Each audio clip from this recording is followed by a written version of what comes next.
I always wondered why War of Words from the band Fight isn't considered one of the classic metal albums of all time. Let's discuss it.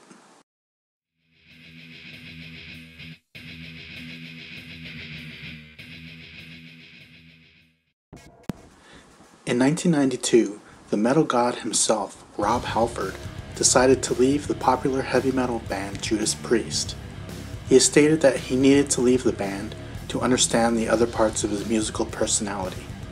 He took with him a secret weapon, Priest's drummer Scott Travis, and recruited 3 younger, talented, hungry musicians.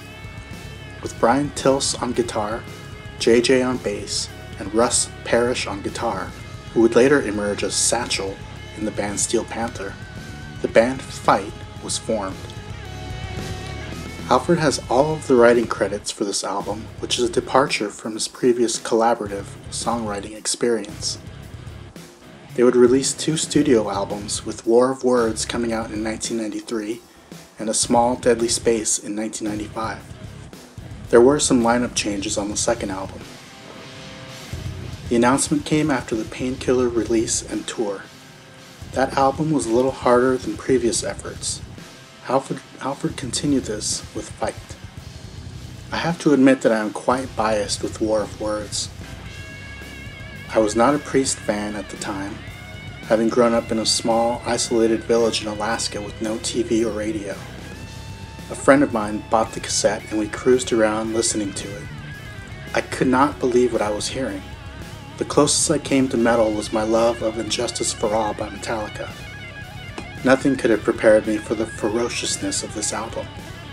The 59 minutes and 26 seconds of music on this album is good start to finish, in my opinion. Halford's lyrics are a little more mature, which move away from some of the fantasy and science fiction subjects of Priest.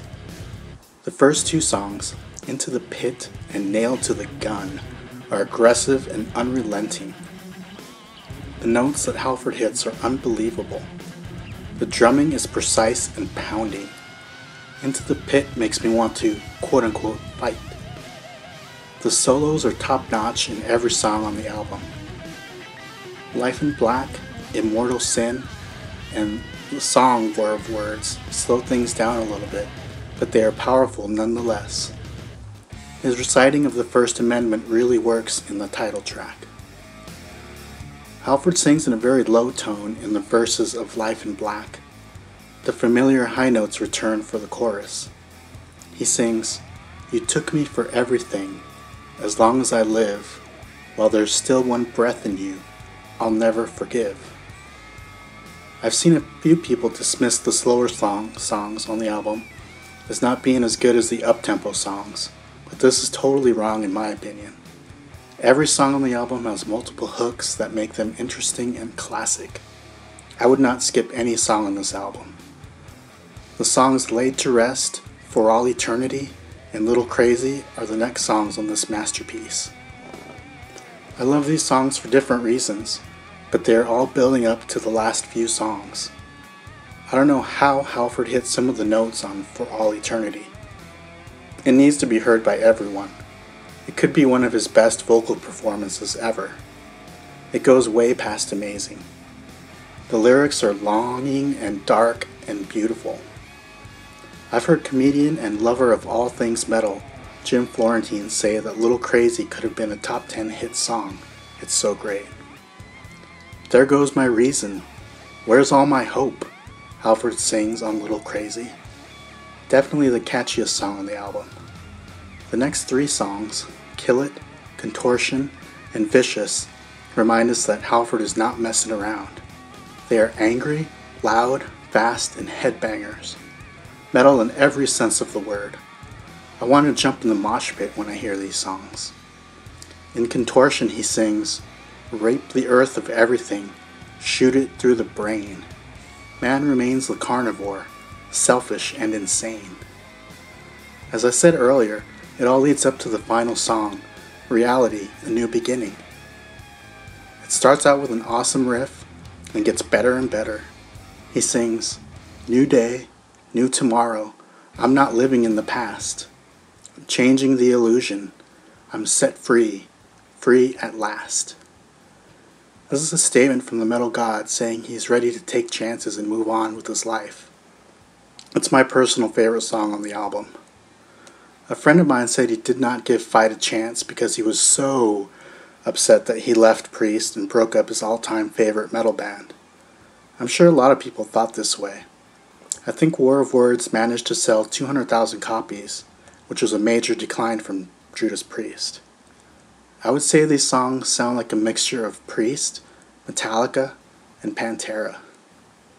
That can only be a good thing. There are punkish moments, hard rock, blistering heavy metal, thrash, and a term I just heard called groove metal. The songs are brash, confident, and full of attitude. Halford was finally able to complete his own vision. It's almost painful for me to read reviews that are negative in any way towards this album. I'd give it a 5 out of 5. Halford's vocal range is on full display. The mix of styles and tempos make this album shine. To me, it's the most overlooked, underrated, and underappreciated albums I've ever heard. It's a shame that Priest fans basically turned their backs on this near-perfect album. It was a departure from Judas Priest, and kudos to Rob for having the guts to change things up. If you're a Priest fan and you haven't heard this album, there's still time. Take a chance and go in with an open mind. It's worth it. The people who know and love this album have a cult-like affinity for it. In 2015, Halford suggested that he'd like to tour again with Fight. That would be epic. I can't recommend this album enough. I was lucky to meet Rob Halford in San Francisco at a screening of the live War of Words concert film. He high-fived me while walking towards the front to speak about the movie. Then he signed autographs and took pictures with everyone who attended. I put my arm around him and said it was an honor to meet him, and thanks for the great music. I also got to meet Scott Travis a few years ago and had him sign the live DVD. Halford recently said, "I'm grateful that I had the chance to make those records with those different bands, because you make discoveries about yourself and about what really is the most important to you in your music world. And for me, obviously, it led me back to Judas Priest."